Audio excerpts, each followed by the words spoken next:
છે કે જ્યાં ડીસા નગરપાલિકામાં જનરલ બોર્ડમાં હંગામો થયો છે। ભાજપ અને વિપક્ષના સભ્યો વચ્ચે ઉગ્ર બોલાચાલી થઈ છે।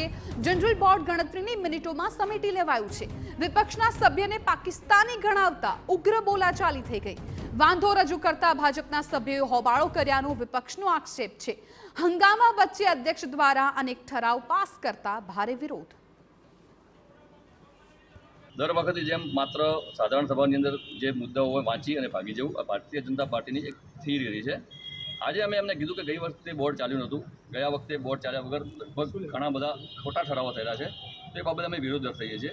આ વિરોધ જ્યારે હું દર્શાવતો હતો ત્યારે આજુબાજુના જે ભારતીય જનતા પાર્ટીના સદસ્યો હતા એ ખોટો હોબાળો કરતા હતા, એટલે મેં એમને પ્રેમથી કીધું કે તમે હોબાળો ના કરો, તો એ ઉગ્ર થઈ ગયા। ઉગ્ર થઈ અને મારા વિશે ગમે એમ બોલવા મળ્યા। એમને મને પાકિસ્તાની જેવો શબ્દ વાપર્યો। ડીસા નગરપાલિકાની જનરલ બોર્ડની મિટિંગનું આયોજન કરવામાં આવ્યું હતું, પણ દર વખતની જેમ જ આ વખતે પણ એક તમાશો બનીને ઊભી રહી છે।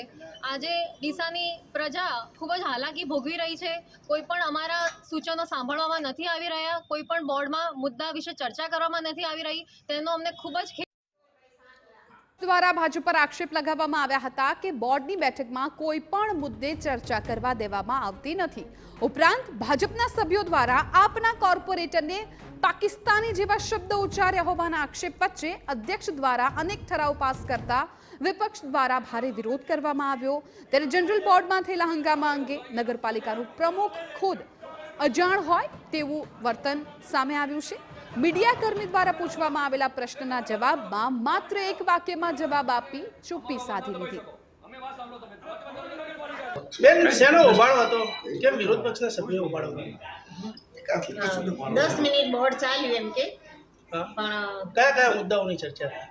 શહેરના વિકાસ